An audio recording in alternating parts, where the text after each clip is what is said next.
Hi, here's an example of doing trajectory motion, that is to say, using the big four, the kinematic equations, but in two dimensions.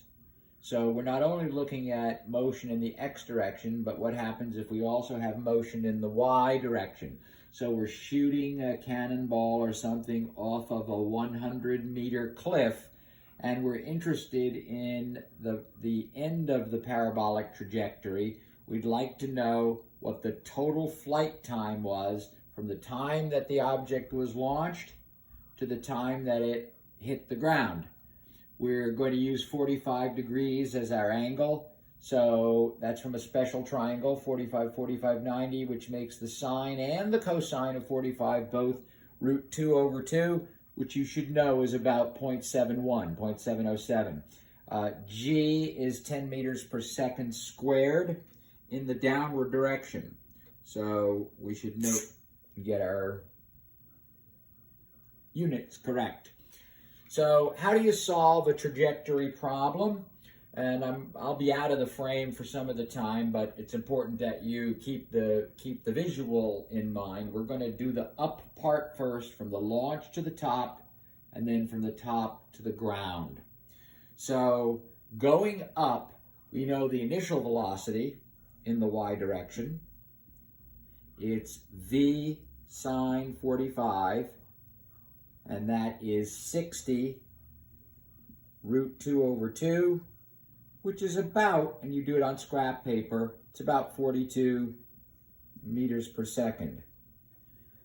We know the velocity in the y direction at the top. It momentarily comes to a stop in this direction, although it is moving forward all the time with the x velocity. So the y velocity at the time final, v final in the y direction, is going to be 0, and the acceleration is, and I've set the signs here, going up is positive. That makes the upward velocity positive, which makes a in the opposite direction negative 10 meters per second squared.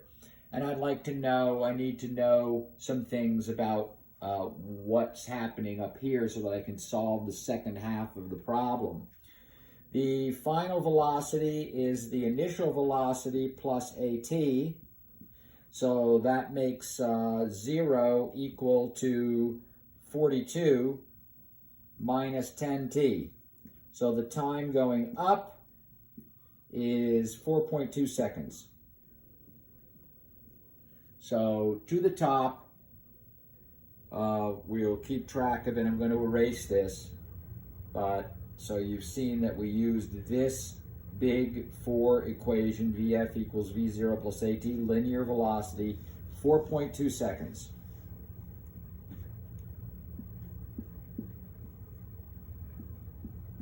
It will not be 4.2 seconds coming down because we're not on level ground. It would be 4.2 more seconds to here, but that wouldn't give us the full range. It would only give us the range to this point, not the total range. So we know that we have 4.2 seconds going up. We'd like to know what the distance is from the starting of the cliff to the top. We know it's 100 meters worth of cliff, but how much did the object climb in those 4.2 seconds? Well, the distance equals average velocity times time. So the distance it climbed was 4.2 seconds, and the initial velocity is 42 going up and 0 at the top. So the average is 21 times 4.2. That'll give us the total climb. 4 times 21 is 84, and about another fifth of 20 is 4, so 89 meters. So the distance is 89 meters plus the 100, because it's 89 from here to here, but from here to here it's 100. So the distance, 189.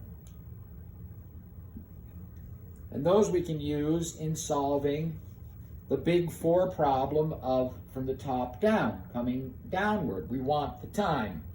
Well, we know that we have our big 4, and we know that, but we don't know the final velocity. What we know is the acceleration coming downward, down is now positive, is 10 meters per second squared. The time is 4.2 seconds, and the distance is equal to 189 meters. Let's see if we can't find the time, the flight time from that. We could solve a quadratic. D equals negative 1/2 AT squared. 1/2 AT squared plus the initial velocity in the y direction times time. There is no initial velocity at the top in y. It's momentarily come to rest in the y direction. So this term is 0. So the distance, 189, is equal to 1/2 times the acceleration, which is 5, times t squared. So we need 189 times 2,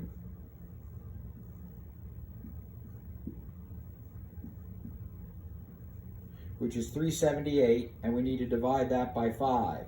5 goes into 35 7 times with 2 left over. 5 goes into 28 about 5 times. For 75, a little bit more, but we want the square root to get the time. So this is t squared. We want the square root of 75. 75 is very near 81, so the square root is pretty near 9 seconds. Let's call it 8.8 seconds coming down. Since we can't use a calculator, we just have to approximate and find the answer. And 4.2 seconds going up, 8, 12, 13 seconds total. So the total flight time is 13 seconds. If we had to find the range, we would simply use, and I'll erase my scratch work here.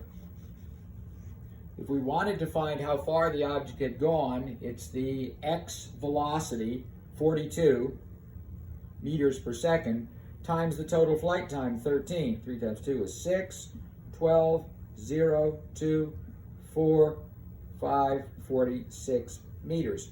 So it's 546 meters. If we had incorrectly used our range equation for level ground, it would have been v squared times 2 sine theta cosine theta over g. So v squared would be 60 squared, which is 3,600, divided by 10 would be 360, times 2 would be 720, times the square root of 2 over 2 squared, which is going to be 2 over 4, which is a half. So it'd be half of 720. Half of 720 is 360. Please notice that the 360 meters, which is to here, is less than the full distance it traveled because it traveled this extra distance forward. We weren't on a level surface, so our v squared equation times 2 sine theta cosine theta, and remember that's nothing more than sine 2 theta, our v squared sine 2 theta over g won't work because this is not a level playing field. So we found the total time by solving 2 big 4 problems, from here to here and then from here to here. So the total flight time was 13 seconds, and while we were not asked for it, we happen to know that the total distance traveled from launch point in X to landing point in X is 546 meters. So while trajectory problems seem difficult, remember that they can be broken down into 2 kinetic problems. So it's not that you need new information, you need to use the old information 2 times in a row. Not difficult if you keep your head about you and solve one piece of the problem at a time.